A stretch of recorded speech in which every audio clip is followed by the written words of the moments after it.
may be terminated with proper notice.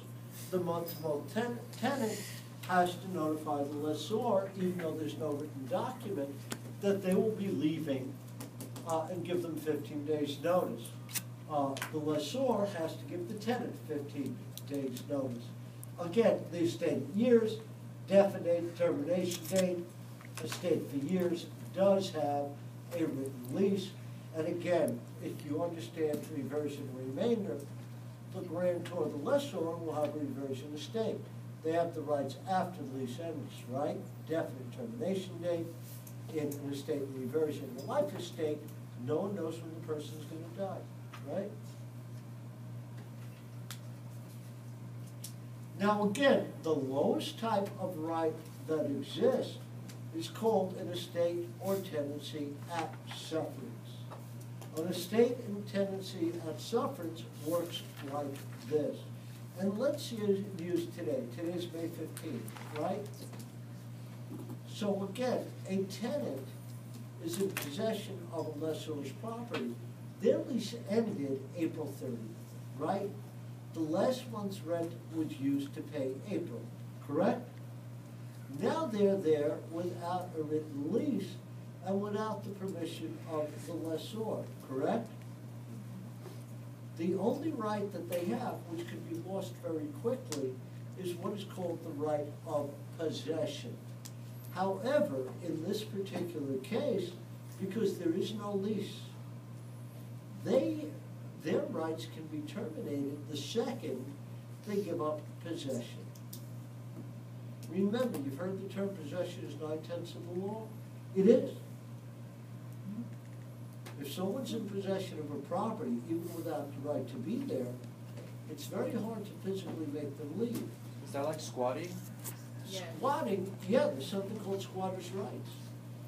Someone who is on a property and does not leave it, even if they're not authorized to be there, it's tough as hell to get them out.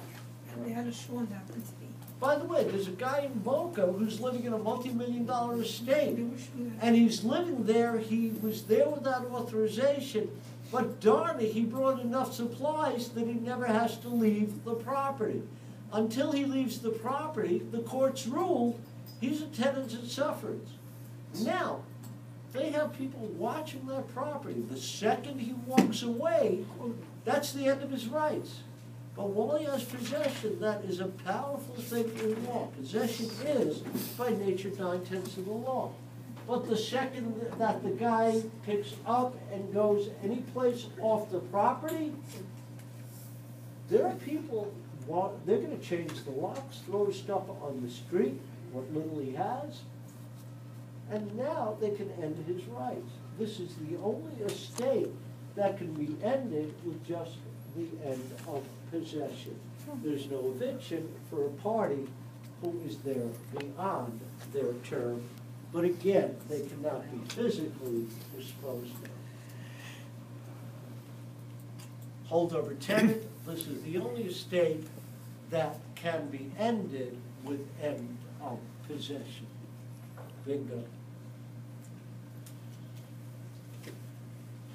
Now again, just to briefly go through what are called leases, to be enforceable in the state of Florida, any lease that is 12 months or more must be in writing.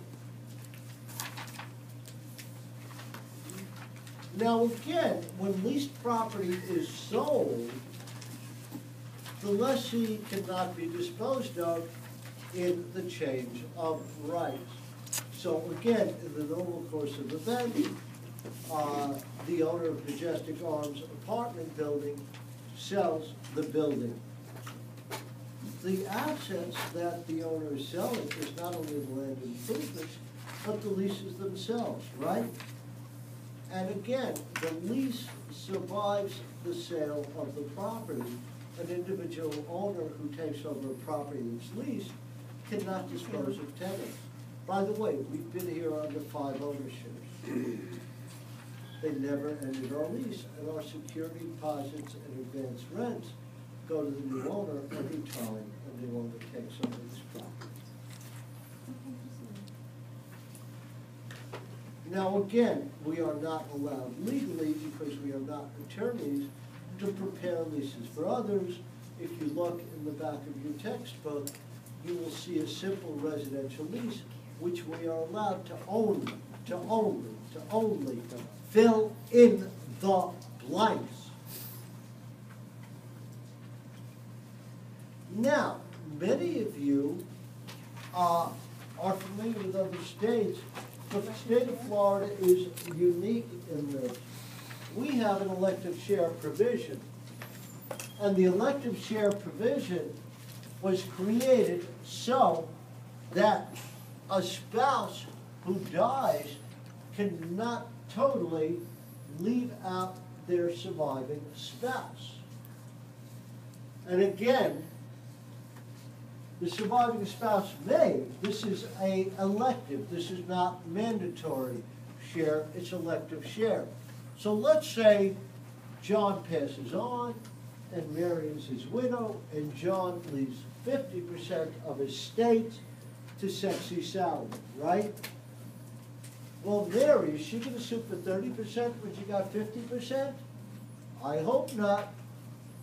But John stiffs her totally, right? John stiffs her totally. Now Mary can, at her option,